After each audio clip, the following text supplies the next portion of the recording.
Bonjour chers amis, eh bien je vais vous parler donc de cette lune qui vient nouvelle le 23 avril prochain à 4h27 heure de Paris.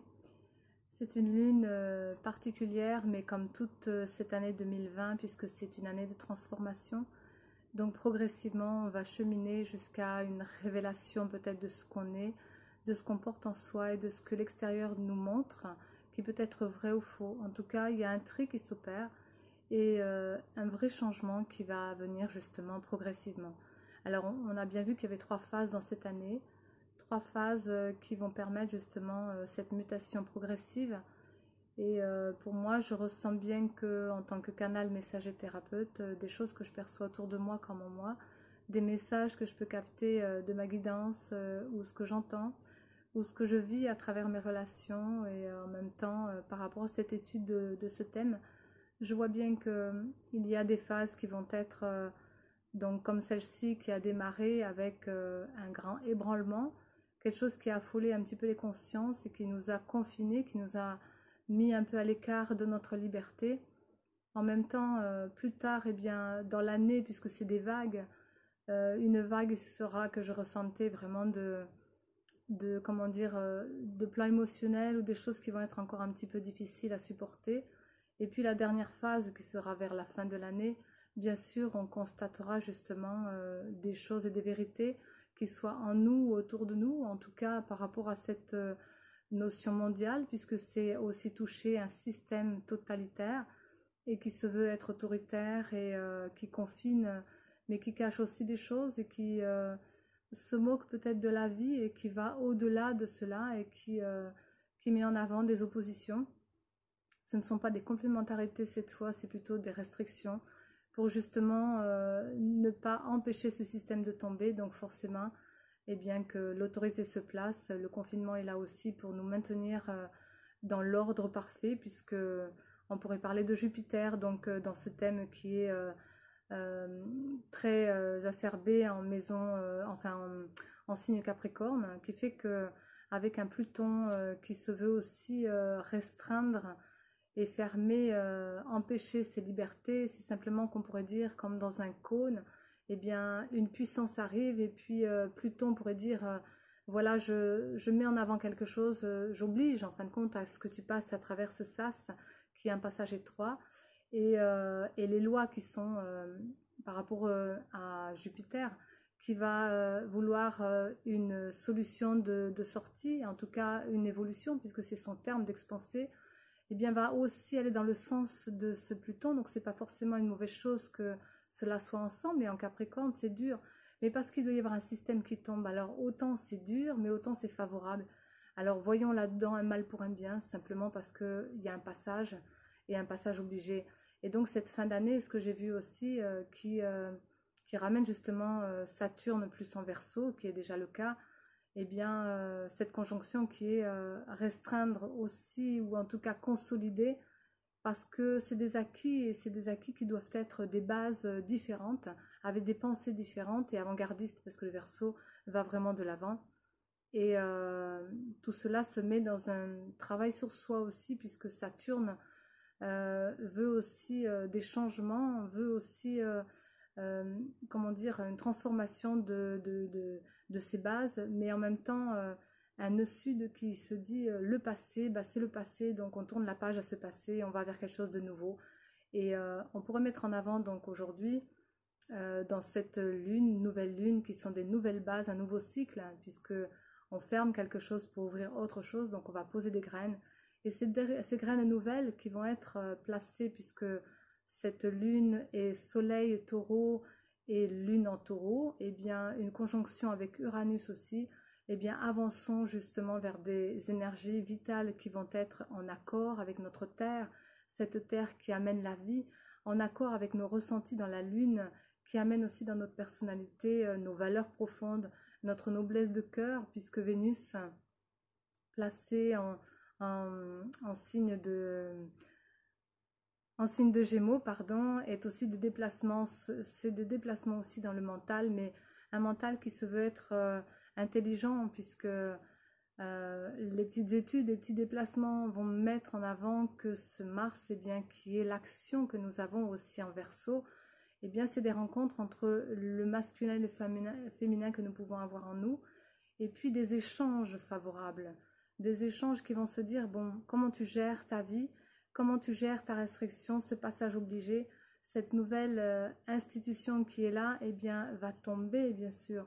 Mais c'est une préparation 2020, c'est vraiment peut-être violent, on pourrait le sentir comme ça, venir aussi. Beaucoup d'écoutes que je peux avoir sur certains confrères ou d'autres personnes qui parlent aussi, qui alertent, ou d'autres personnes qui parlent de ce changement justement en astrologie par rapport à cette année dernière qui était déjà une préparation dans les familles, karma familial, donc la génétique est transformée. Cette année, je dirais que c'est l'humanité qui est transformée. On voit bien qu'aussi en taureau, donc ces configurations qui sont énormes, il y a plein de planètes, eh bien, qui passent aussi dans ce bélier, eh bien, il y a Mercure, qui est le mental. En même temps, il y a l'Ithite, c'est-à-dire la lune noire, qui est le karma de l'humanité. Et en même temps, eh bien, il y a cette notion de Chiron qui veut aussi aller vers le côté scientifique, le côté évolutif, le côté technique, qui rejoint en même temps Uranus, puisque c'est technique aussi, c'est l'évolution, et Uranus étant aussi en lien avec la maison 11, qui est en lien avec le Verseau, donc tout cela s'accorde. Mais la grosse difficulté, eh bien, c'est qu'avec nos idées nouvelles qu'on va placer dans ces graines de nouvelle lune, est-ce que notre action va être rapide ou non? Alors on vous conseillerait plutôt de ne pas aller trop vite, et peut-être on va avoir des contraintes justement de lenteur par Saturne, qui dit bien oui, tu vas passer des bases, mais des bases qui vont tenir dans le temps. Alors le déconfinement, ben, je pense qu'il va durer encore quelques temps, et quand on voit que ça va aller jusqu'au 26 avril, avant que Vénus soit dans cette lune favorable, en harmonie, marque quand même toujours cette contrainte de Saturne, qui dit que ben, peut-être voilà jusqu'à mi-mai, eh bien, c'est ce qu'on nous a parlé, donc de ce confinement qui va sortir. Mais après mi-mai, peut-être il faudra encore aller lentement, de façon à ce que ces nouvelles bases soient vraiment des nouvelles bases et pas des choses qui sont des répétitions. Parce que gérer cette nouvelle façon de vivre, de gérer cette terre, mais aussi gérer nos actions avec intelligence, eh bien, il y a aussi une planète qui est Neptune, et Neptune qu'on sait qu'est spirituelle, qui est profonde et qui demande par exigence, et qui est en lune, en signe poisson, qui est donc chez elle, demande essentiellement de la rigueur aussi spirituelle, parce qu'elle nous dit, eh bien oui, tes idées nouvelles, mais nouvelles avec le cœur, mais nouvelles avec une nouvelle spiritualité. Donc tes pensées peut-être un peu plus élevées, justement. Alors ces restrictions, ces contraintes et ces frustrations, et ces empêchements dans l'énergie vitale, bien sûr, et dans notre personnalité, eh bien, c'est simplement pour que nous puissions, comme on dit, renaître. Et la renaissance se fait toujours par une révolution. Une guerre souvent passe par des conflits. Là, c'est plutôt une guerre interne, un conflit intérieur. Alors, bien sûr qu'il y en a qui vont résister, il y en a qui vont accepter, il y en a d'autres qui vont peut-être lâcher prise. Et cette fin d'année que je voyais, eh bien, c'est baisser les bras. Ça veut dire que peut-être on aura lâché justement ce pouvoir et ce contrôle sur le mental. Peut-être on aura lâché nos murs. Peut-être on aura fait tomber aussi toutes nos convictions, nos acquis, puisque c'est en taureau, en maison d'eau aussi, mais c'est nos acquis et notre base, notre fondation, notre possibilité de valeur qui vont plutôt vers des choses, non plus dans un système qui nous empêche d'évoluer dans la liberté, et parce que le Verseau va vraiment amener ça en fin d'année. Et ce Saturne en Verseau nous dit vraiment tes nouvelles bases dans un renouveau, comme Uranus aussi dans un renouveau, et puis dans cette nouvelle terre qui va être, et bien, ce nouveau monde que l'on va créer, bien sûr, tout ça va dans le même sens, et d'avoir cette foi profonde qui fait que, est-ce que tu crois en toi? Mais attention, parce que, bien sûr, dans ces énergies qui sont en Capricorne, et qui sont Pluton, qui lui est un dévastateur, c'est-à-dire qu'il est le destructeur, mais un destructeur positif dans ce cas-là, pour nous permettre de passer dans ce sas qui est réduit, pour voir qu'on n'a pas le choix, il va bien falloir faire tomber quelque chose et ce système. Alors bien sûr que la violence peut-être, mais je dirais que dans ce terme que je mettais au départ, ce pouvoir extérieur va tomber pour qu'on puisse retrouver ce pouvoir intérieur. Pouvoir intérieur, c'est vraiment on croit en soi. On va plus croire à tout ce qui va être donné à l'extérieur. On va enfin peut-être se réveiller parce que on nous dit bien que si on est asservi et que on nous fait croire des choses, comme on dit les vessies pour des lanternes, on croit ces choses, et bien qu'en fin de compte, au fond de soi, qu'est-ce qu'on croit vraiment? Donc on va voir ces réalités, on va voir ces vérités, et plein de gens en parlent bien sûr ce changement. Mais ce que je constate aussi et ce que j'ai compris, c'est que bien sûr toujours, vous avez une pensée ou un mur qui doit tomber, et puis on fait faire des prises de conscience dans la vie, parce que c'est la vie qui va générer tout ça. Et dans cette vie, elle nous dit aussi, eh bien, quand tu vas être dans la crise, on est dans une période de crise, eh bien, il y a forcément une chrysalide qui vient. C'est-à-dire qu'après, il va y avoir une maturité, on va être dans un cocon, on va être peut-être mis en veille, comme là, on est peut-être confiné, mais c'est une manière aussi de maturer, de voir nos priorités, de façon à ce qu'après cette chrysalide, eh bien, le papillon, ça veut dire la liberté, on va pouvoir s'envoler, prendre notre envol, mais par rapport à ce qu'on est, parce que Uranus nous ramène toujours à nous-mêmes. Donc, on pourrait dire que, voilà, on a fait un travail sur les karmas de famille qui était l'extérieur, mais de notre sphère personnelle. Ensuite, cette année, c'est peut-être un karma au niveau de l'humanité, parce que c'est encore plus loin, plus vaste, mais c'est toujours pour nous ramener à notre sphère personnelle.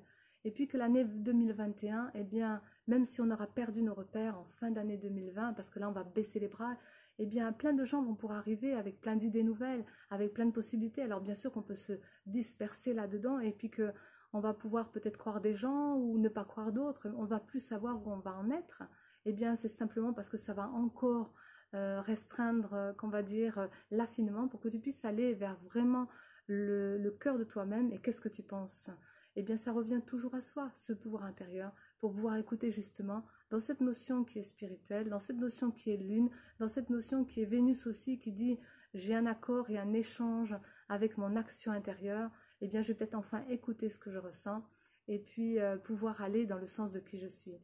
Des choses que j'ai pu constater aussi dans mes rencontres humaines, dans mes canalisations aussi, eh bien dans les échanges qu'on peut avoir au niveau relationnel justement, eh bien, si on arrive à oser dépasser nos petitesses, si on arrive à oser dire des choses, à exprimer, si on arrive à oser passer ou poser des choses qui vont dans le sens de qui nous sommes, eh bien, moi j'ai vu cette notion de marche dans ces échanges qui sont avec un S, ces grands échanges de partout, eh bien, je passais une marche. Ça veut dire que chacun de nous va peut-être être confronté justement à ce dilemme dans ses actions et réflexions, mais dans sa sensibilité, dans son extérieur, entre ses acquis, ses valeurs qu'on peut avoir, à quoi on s'accroche. Eh bien, les croyances du passé, on s'accroche toujours dans la matière. Et là, dans cette grande configuration avec toutes ces notions d'acquis dans la matière, acquis de pouvoir, acquis de forme, acquis des choses qu'on avait et qu'on voulait conserver, eh bien, ces murs tombent. Et puis, pourquoi? Eh bien, pour montrer la réalité qui est la vie. Et la vie est plus importante. Bien sûr. Et la matière, l'argent, toutes ces choses vont tomber aussi. Pourquoi? Parce que, eh bien, la vie vous demande une réalisation de vous-même, mais vous demande aussi d'être avec les autres, plus solidaire, plus humain. Alors la technologie, bien sûr, mais au service de l'humain.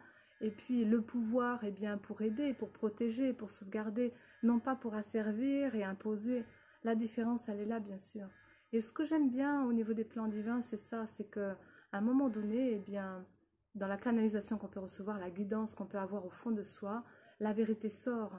Et c'est pas toujours évident. Et c'était peut-être aussi une leçon pour moi dans mon passage que j'ai donné beaucoup de vérité dans d'autres vies et que dans cette vie-ci, eh bien, je ressors encore ces choses. Mais pas dans un conflit, pas à provoquer, pas à dire faites ci ou faites là. C'est en vous, c'est de vous ramener à vous-même pour que vous puissiez avoir cette force et ce pouvoir intérieur qui fait que oui, le peuple, bien sûr, a plus de puissance que le pouvoir qui est établi, parce que le pouvoir établi a besoin de nous. Parce que qui va leur donner de quoi manger, comme on dit? Alors bien sûr que je respecte tous les gens qui ont donné beaucoup de choses comme information pour aller contre ce pouvoir, pour aller contre ces sources, pour aller contre ces effets. Mais c'est l'effet toujours et dans la matière. Et je dirais que la guidance que je peux avoir dans les enseignements, eh bien, nous ramène toujours à attention à l'identification des choses, parce que nous sommes dans un éveil, mais nous sommes toujours dans l'ego, donc tout ce que nous mettons en avant, et ô combien je remets en question aussi toutes les choses que j'avance, eh bien, Les plans divins qui sont neutres, qui sont en dehors de notre petitesse humaine, nous montrent simplement que nous sommes naturellement dans un stade d'évolution. Alors que ce soit une maladie, que ce soit une provocation, que ce soit des choses cachées, que ce soit des conflits entre les êtres, c'est toujours des conflits de personnalité. Eh bien, dépassons cette notion-là et puis rassemblons plutôt nos cœurs dans les parties d'âme qui sont des amours. Et l'amour qu'on peut développer dans l'âme, eh bien, il n'y a pas d'exigence puisque c'est une liberté totale d'âme à âme et on ne s'impose pas. Donc, on respecte les décisions de chacun. Et puis, si nous donnons la parole au peuple, si nous donnons la parole à chaque être sur cette terre, peu importe la politique, peu importe le pouvoir établi, peu importe quel état, peu importe ses pensées, et bien justement, la liberté de penser, c'est quand même les droits qu'on a mis en avant au niveau social. Alors, n'oublions pas quand même égalité, fraternité, donc justement l'amour aussi de tout ça. Une démocratie, ben c'est quoi? Donc on va faire tomber un système pour en refaire un autre? Non, on va essayer de changer un système pour justement mettre en avant des valeurs qui sont la vie. Et ce n'est plus un système, c'est la vie qui va nous proposer, parce qu'elle nous offre des choses, cette terre. Nous sommes des êtres humains comme des microbes sur cette terre. Alors, on pourrait dire, nous avons mis en place nos galeries ou nos villes, nos pays, nos États. Mais n'oublions pas que c'est la terre qui nous accueille et non l'inverse. Voilà ce que je voulais dire. Et puis, ben, espérons que nous n'allons pas tomber en dépression, que nous n'allons pas tomber ou sombrer dans des violences, puisque c'est une année qui est quand même assez violente. Mais la violence peut être simplement de faire sortir ses colères, d'exprimer peut-être aussi, de bouger, de remettre un petit peu de sport pour calmer le mental, mais descendre surtout au cœur. Donc je pense que nous avons besoin de descendre au cœur et que Vénus bientôt va arriver justement dans cette notion de taureau qui va être de plus en plus avec Uranus, eh bien, vecteur du renouveau et réformateur. Mais réformer nos pensées, c'est de faire tomber les masques de qui nous sommes. Et je pense que chacun dans son être, puisque le point zéro pourrait être là, dans ce qu'on m'a donné des visions il y a très longtemps, eh bien, j'avais vu ce point zéro. Je pense qu'on n'est pas complètement encore là-dedans, c'est toute l'année, mais qu'à un moment donné, ben, il y avait les anges et les anges, on va dire différentes sortes d'anges qui descendaient, qui montaient dans nos fils de pensée, dans notre, on va dire dans nos neurones, mais plus que ça, dans nos consciences, et qui plaçaient des cartes et des billes de façon à mettre des données nouvelles et nous permettre justement de passer le cap. Et qu'à un moment donné, on sera à zéro au niveau des karmas. Alors on n'est pas à zéro au niveau des karmas, mais on est au point zéro, c'est-à-dire un point de non-retour qui ferait que, bien, voilà, si on veut faire tomber un système, faisons tomber déjà le nôtre, qui sont nos pensées, qui sont nos valeurs, qui sont dans nos cœurs, chacun mutuellement dans les échanges qu'on peut avoir. Et des échanges avec un grand S, comme je disais, eh bien moi je me suis vue sur une autre marche, parce que bien sûr j'ai mis en avant des choses, et soyons dans l'originalité, puisque Chiron demande aussi, Uranus demande, et je veux dire le Verseau aussi, une originalité de façon à ce que nos idées et nos idées puissent aller ensemble et non pas contre, de façon à ce que ce nouveau monde soit créé avec des nouveautés. Alors bienvenue la jeunesse et bienvenue à toutes ces nouvelles graines, puisque en nouvelle lune, eh bien, nous posons nos nouvelles bases de façon à ce qu'en pleine lune, nous puissions récolter les semences de ce que nous aurons posé et envoyé. Alors envoyez de bonnes choses dans vos pensées, créez de bonnes idées, et puis, mais pas trop vite, parce que vous avez le temps, c'est une préparation avant l'heure, bien sûr. On va dire que, comme une maison, il y a 30 degrés, eh bien, nous sommes à la fin d'un degré Capricorne. Nous terminons justement des notions de pouvoir, de système, d'autorité, d'État, mondialisation aussi, capitalisme, etc. Tout ça, ça doit tomber. Alors, bien sûr qu'il y a une crise et chrysalide qui arrive de façon à ce que le papillon puisse renaître. Bien sûr aussi, mais avant tout ça, eh bien, nous devons préparer nos bases nouvelles. Alors l'après-coronavirus, eh bien, on en reparlera. Mais pensez bien que derrière les apparences, il y a d'autres choses et des vérités qui vous sont cachées, mais en même temps les vôtres aussi. Allez chercher vos propres vérités au fond de vous, et vous verrez que peut-être vous serez dans la sensibilité de quelque chose qui vous dépasse, mais c'est cela aussi de dépasser ce que l'on croit, pour croire enfin en soi, dans sa véritable expression. À bientôt